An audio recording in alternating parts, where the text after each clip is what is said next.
안녕하세요. 오늘부터 한 4번 정도, 무서운 얘기를 하려고 합니다. 무서운 얘기. 처음 콘크리트 하면서 무서울 게 뭐가 있을까만은 이제, 저는 무섭고요. 이제 여러분은 무서울 필요는 없는데 하여튼 저는 무섭습니다. 이제, 철근과 용접 얘기를 할 건데, 이게 무서운 얘기는, 실제 이것 때문에 어떤 사고가 나고 인명과 재산에 손상이 있어서 무섭다기보다는 용접을 하고 싶어 하시는 분들 그리고 지금까지 해왔던 분들한테 불리한 얘기가 되기 때문에 저를 막 이렇게 비난하시는 분들이 많이 생길 것 같아서 무섭습니다. 일반적인 이제 현장 타설 콘크리트 작업에서는 이제 용접을 안 하는 거가 기본 원칙이죠. 이게 굉장한 세심한 주의를 기울이고 이렇게 해야 되고, 오늘 이제 주로 그런 얘기를 할 건데, 그런데 우리가 새로운 신공법을 개발하거나 선조립이 됐던 PC가 됐던 합성 구조가 됐던 특수한데 이제 쓰는 공법을 하다 보면 철근에 용접을 하게 되면 유리한 경우가 굉장히 많이 있죠. 그래서 알게 모르게 당연히 이제 써왔던 분들도 있고요. 네. 그런 분들이 싫어할 것 같아요. 오늘 하고 다음 주는 이제 설계 기준에서 철근의 이음에 대해서, 그러니까 용접이 다른 용도로도 사용될 수 있지만 이제 이음에서 용접을 어떻게 규정하고 있는지에 대해서만 설명을 하도록 하겠습니다. 겹침이음을 얘기하면서 이제 이음의 종류를 설계 기준에서는 이제 겹침이음, 용접이음, 기계적 이음 이렇게 세 가지로 분류를 하고 있습니다. 그 외 다른 이음이 있느냐? 그거는 이제 있을 수가 있는데, 그거는 이제 개발자하고 그 다음에 이제 그 개발한 것을 그 기술을 이제 인정해주는 절차들이 필요하겠죠. 신기술을 받는다든지 아니면 어떠하게 이제 그 철근의 이음에 요구되는 성능과 동등함을 증명을 하면 되겠죠. 근데 이제 우리가 일찌감치 지금까지 일찍이 다 들어왔던 것들은 이제 이 세 가지 분류에 들어간다는 겁니다. 그래서 이제 많이 논란이 되는 게 이제 앞접이 용접이 아니다. 그럼 뭐냐? 그냥 앞접이다. 그러면 이제 기준에 앞접에 대한 기준이 있어야 되는데 없죠.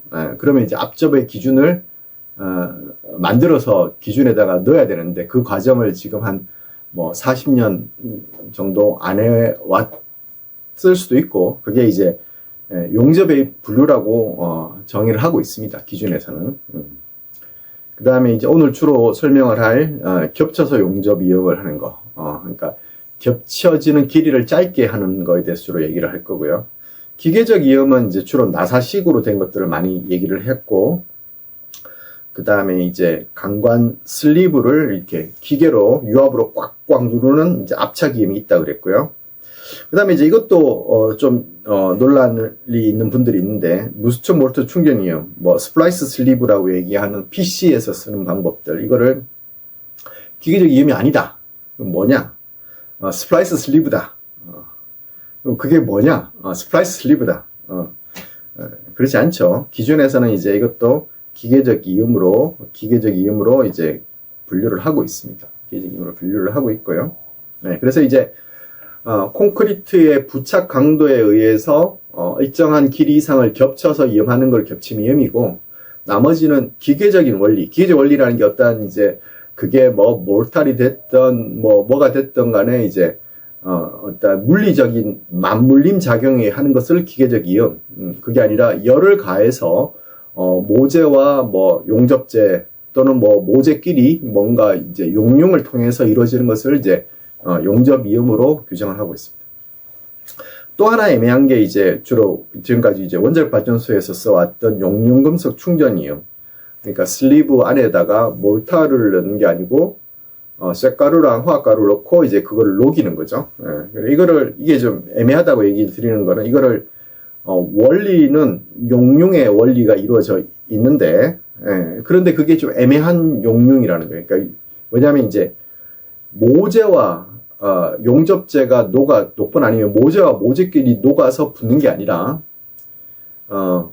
기계적인 어떤 맞물림 작용이 일어날 그런 부분들, 그러니까 이게 용접재는 아니고 기계적인 맞물림이 일어나는 그 금속을 어떤 이제 화학에 의한 열에 의해서 녹여서, 모재를 녹인다는 개념보다는 일종의 이제 편체라고 할 수 있는 그 부분을 녹여서 걔를 이제 강도를 갖도록, 강성과 강도를 갖도록 한다는 거예요. 그러니까 그래서 이게 조금 애매하긴 한데, 이거를 이제 용접으로 보기에는 좀 애매하고, 이제 기계적 이음으로, 보고 있습니다. 기계적 이음으로, 얘도 이제 기계적 이음의 한 종류로 보고 있다는 거죠. 모재를 녹이거나, 모재와 모재끼리를 이제 용융하거나, 아니면은 이제, 용접재와 모재를 용융하지 않기 때문에, 그래서 제가 앞서에서는 이제 이걸 용접 이음으로 분류를 했었는데, 조금 다르게 이제 분류를 할 필요가 있고요.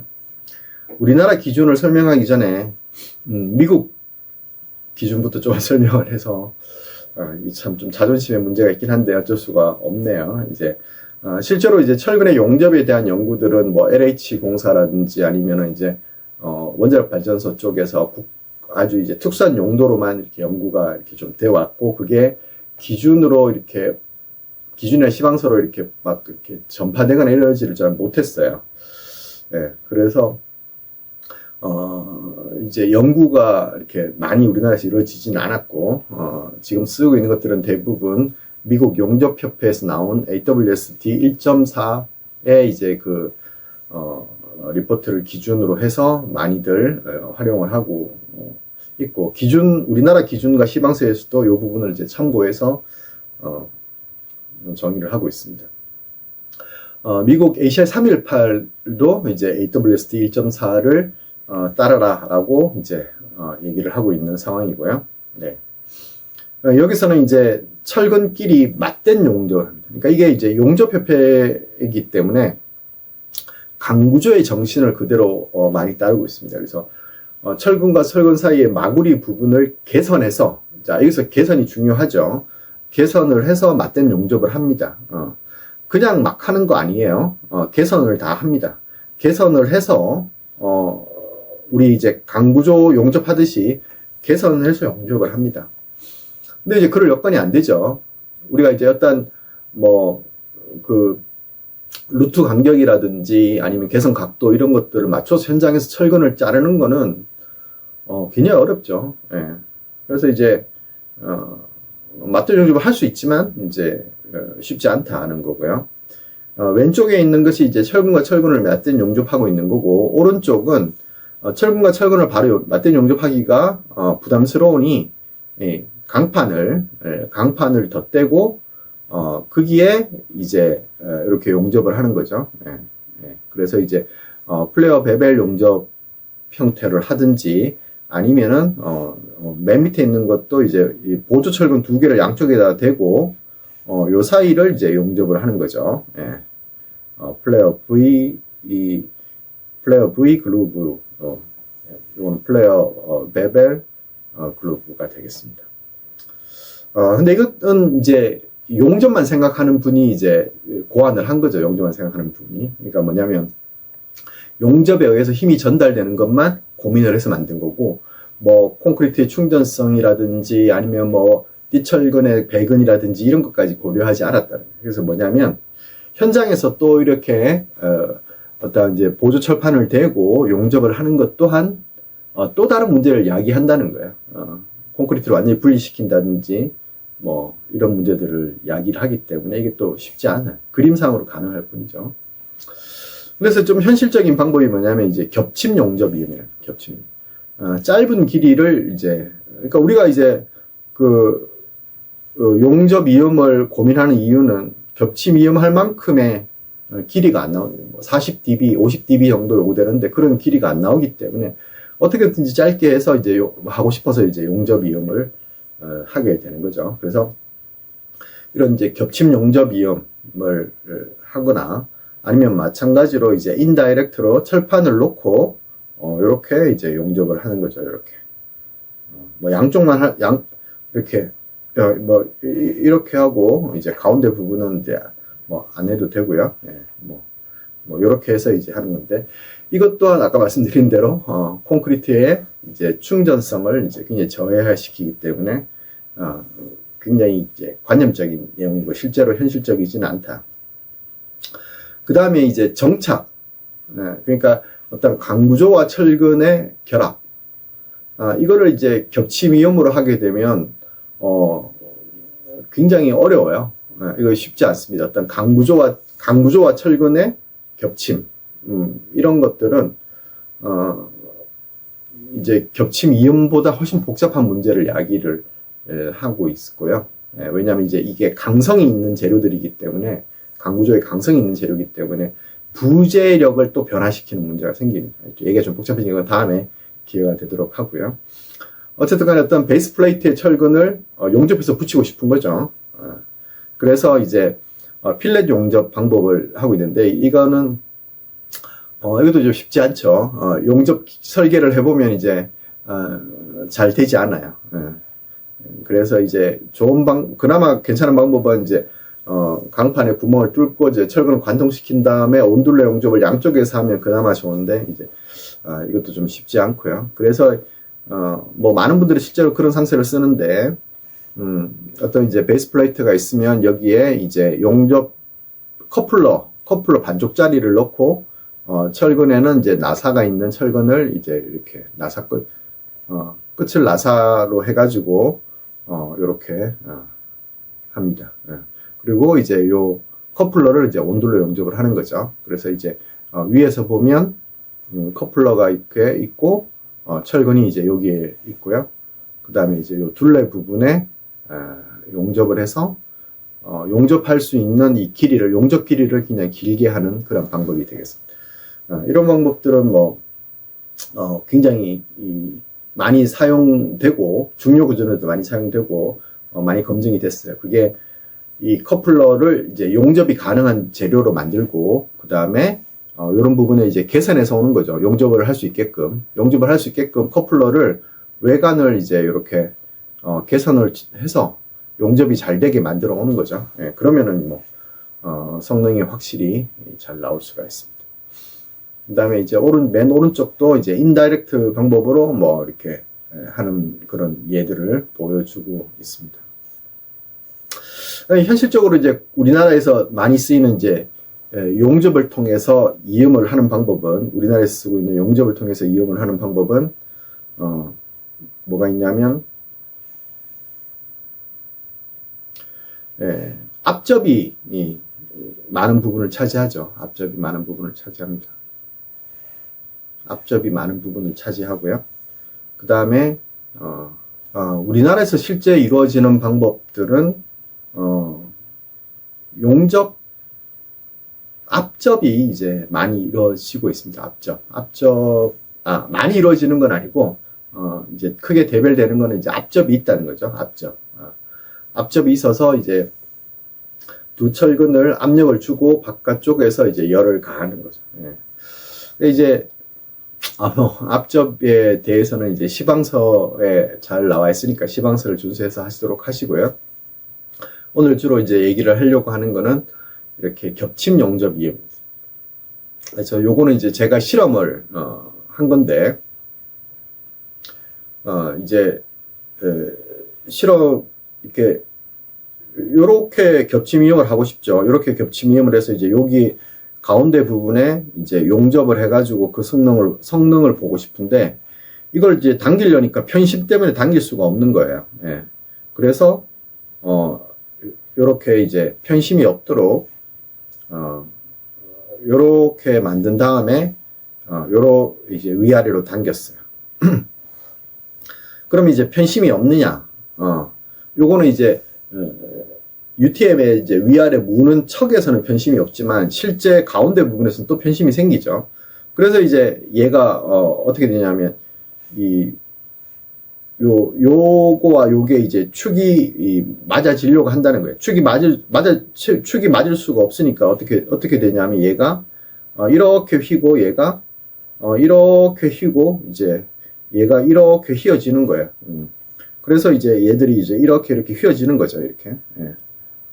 아니 뭐, 그러니까 용접 얘기하다가 이제 시험 방법 얘기하는데 이게 또 시험이 쉽지가 않아요. 이렇게 휘어지는 거예요.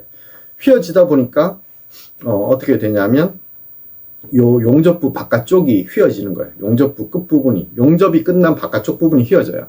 예. 그래서 이제 요런 부분이나 뭐 요런 부분이 끝에서 밴딩이랑 그러니까 휨이랑 인장을 둘 다 받는 거죠. 예. 그래서 이제 용접부가 튼튼해도 용접이 끝나는 부분에서 이제 일어나는데, 그럼 이제 그러니까 요런 것들이 이제 겹침 용접 위험인 거죠. 겹침. 그래서 이제 실제 현장에서는 이제 겹침 용접 위험을 할 수 있고, 오늘 이 시간에는 겹침 용접 위험에 대해서 설명을 드릴 거예요. 근데 이제 제가 시험을 해봤더니 의도치 않는 변형에 의해서 몰랐던 건 아니고 의도하지 않았던 변형들이 자꾸 생긴다는 거죠. 예.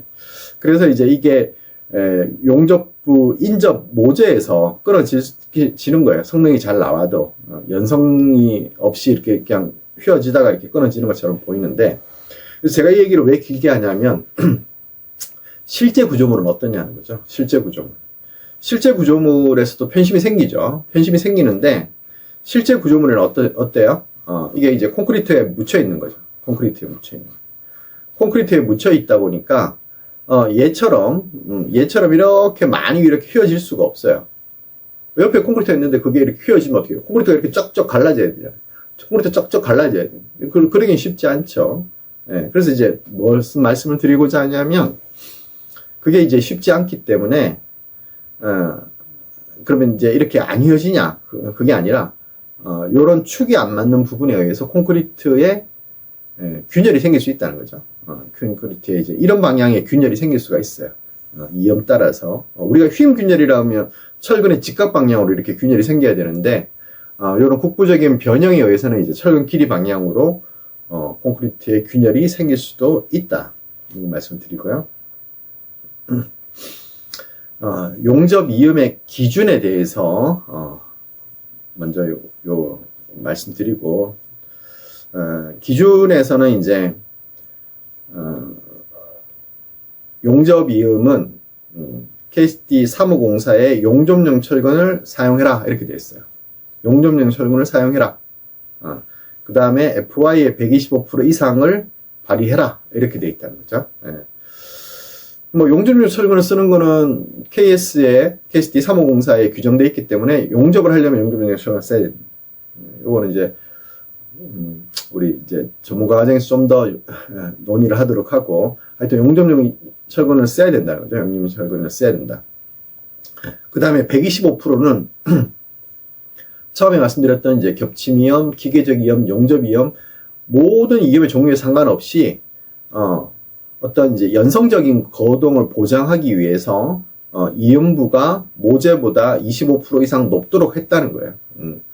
우리 이제 학부 때 강무조 배울 때 뭐 용접이든 뭐 볼트 접합이든 이런 거 할 때 이제 정강설계의 개념이라. 정강설계의 개념. 네. 그래서 접합부는 모재보다 충분히 강해서 어떤 파괴가 생길 때는 이제 모재에서 파괴된다. 네.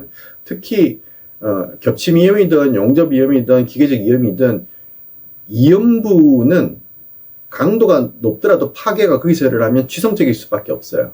예, 그러니까 철근의 항복이 선행돼야 된다. 철근의 항복이 선행돼야 되는데 철근의 항복 강도가 뭐 400메가파스칼이라고 해서 400메가파스칼도 항복하지 않죠. 예, 그러니까 항상 초강도가 있죠. 초강도가 있고 뭐 그러고 또 다른 뭐 이런 이유들도 있기 때문에 25%를 더 강하게 설계를 하도록 요구를 하고 있습니다.